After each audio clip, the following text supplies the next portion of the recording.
Well, welcome. This is always a very exciting evening for us at the Parkland Institute, at the beginning of our annual conference, 3 days, hopefully interesting, edifying, and motivating information and ideas. This is our 28th annual conference. We've done this for a number of years now. Even COVID didn't stop us.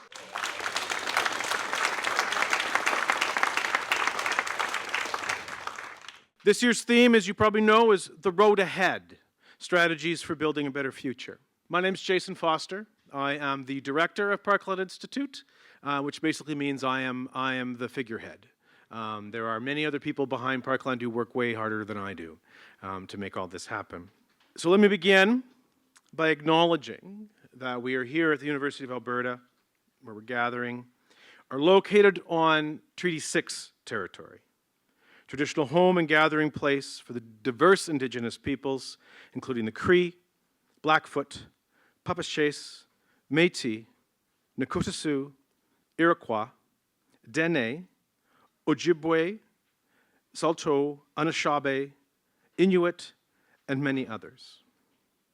And as we gather this weekend to share wisdom, learn from each other, and examine how we build equitable and resilient communities in the face of growing racism, hate, and violence, it is critical that we do so with an eye to the land and its people, and in the spirit of reconciliation and decolonization. And I want tonight to expand upon this usual land acknowledgement, in particular because of the times that we are in. When we look around us, we see anger and vitriol at a fever pitch. We see an increasingly blatant disregard for one another and for the planet. This is a dangerous time. It's a time where we need self-reflection and connection more than ever. I think there is much for us as settlers to learn from the land that we reside on and rely on, and from the people who have been here the longest. The road ahead, this year's theme, is a metaphor for charting a new path of ideas and actions. But it is also a metaphor about the land. Roads take us from one place to another. They allow us to explore new places while still being able to return home when we need to. Roads can bring people together, but they can also separate them. They can transport weapons of destruction and division, or they can carry the tools of peace and solidarity. Roads can do many things. And whether they take us to good places or to bad places is up to us. It is up to our intentions and our actions. If we want that road to take us to a good place, then we need to build it from a place of community, respect for others, respect for the land we are building that road on. Are we going to pave over thousands of years of history to get to our destination? Or are we going to carve a winding path through the myriad of experiences, knowledges, and learnings that have come before us? In a narrow sense, we cannot build a road to a just future without genuine reconciliation. Without it, we just recreate old injustices in new forms. But more broadly, we need to reconnect with one another, truly see each other, and remember how we are all interconnected and interdependent.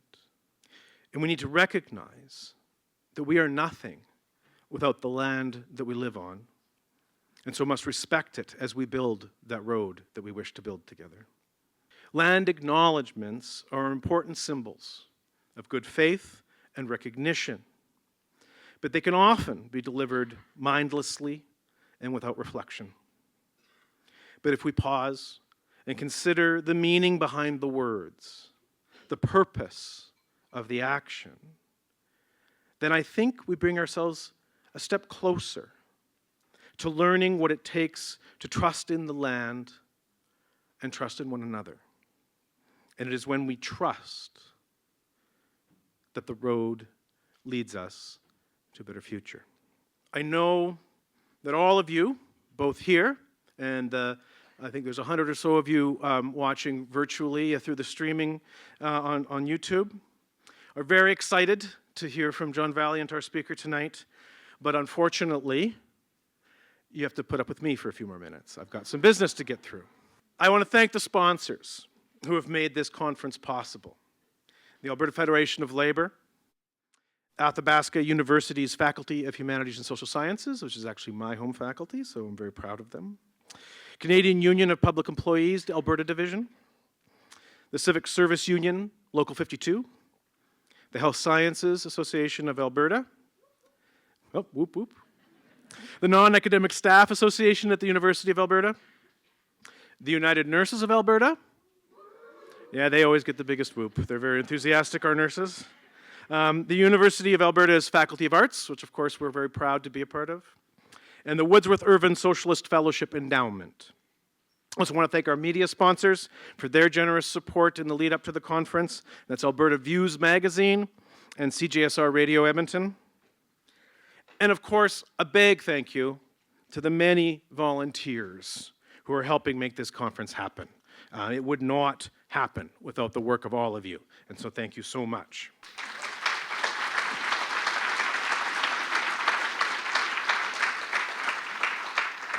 I also want to briefly recognize a couple of elected officials who have chosen to join us tonight. The ones that I saw before I got up to the podium include City Councillor Michael Jans. Wherever you are, Michael, he's in the back there. And Edmonton Strathcona Member of Parliament, Heather McPherson.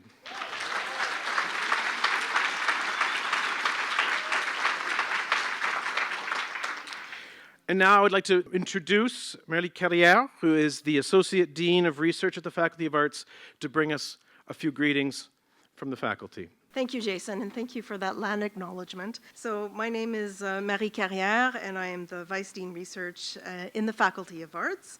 It's a pleasure to welcome you to the Parkland Institute's 28th Annual Fall Conference. Parkland has been a source of great pride for the Faculty of Arts. For nearly 3 decades, Parkland has provided government, academics, and the general public with the critical information they need to wade through the quagmires and contagions of the 21st century. Parkland Institute is an Alberta-wide, nonpartisan research center and studies economic, social, cultural, and political issues facing Albertans and Canadians using the perspective of political economy. The Institute shares the results of its research widely and promotes discussion of the issues its research raises.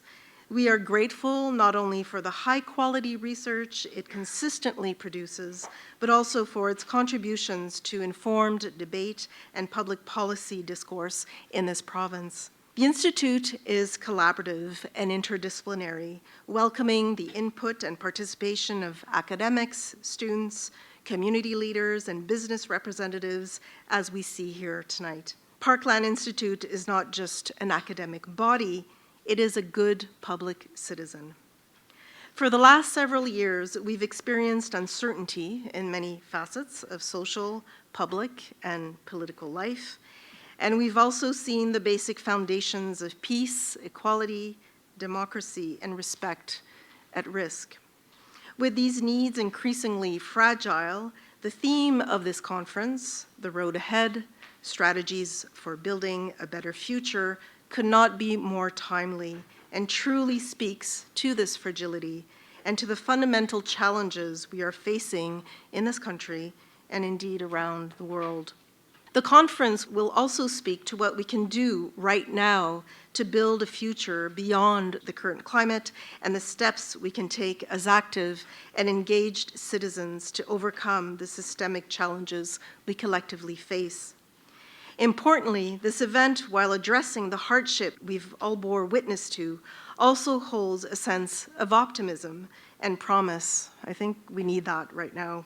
Underlining the importance of nourishing new ideas and fresh perspectives in order to find solutions and pave the way to a more just, democratic, and sustainable future. I'd like to thank tonight's opening keynote speaker, John Valiant, for offering his insight, expertise, and guidance that we can all gratefully leave here with tonight. I would also like to thank the organizers of this conference, Jason Foster, our director, Ricardo Acuna, our executive director, and all of those who are involved as members, donors, researchers, and board members, each of whom are a testament to Parkland's critical role in enriching and progressing public discourse in Alberta and beyond. And so thank you and enjoy the rest of the evening.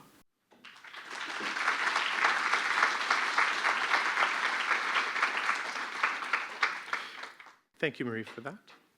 I need you to know before we go any further that Parkland doesn't get any money from the government.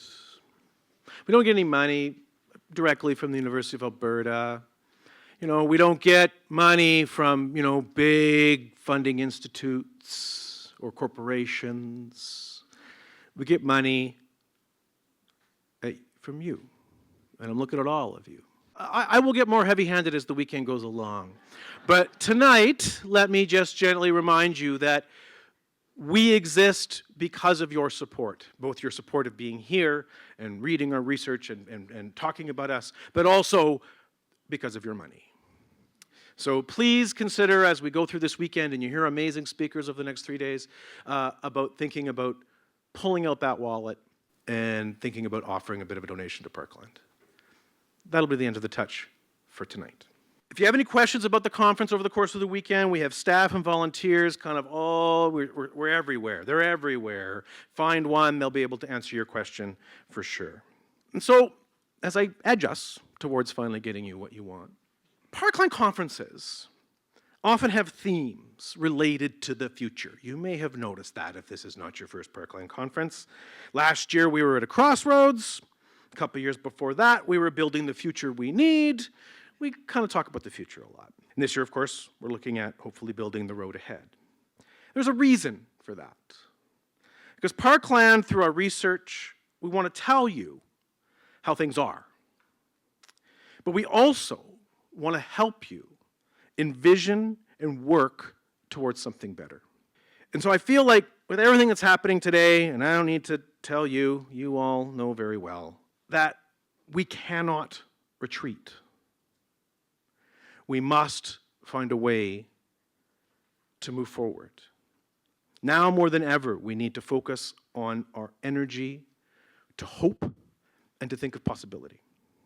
We need to anchor our actions in the knowledge that things can be better and then get back to work. And that is what this year's conference is about. Focusing on the road ahead. How can we chart a path different than the one we are on? And how can we do that together? So hopefully, over the course of this weekend, amidst the speakers and the workshops, and we're quite excited about the workshops because that's an innovation for us this year, you'll explore some possibilities, get some clarity of purpose, and find the hope that you need to get back up and keep working to build a better future. And that starts in about a minute and a half with our first speaker, John Valiant.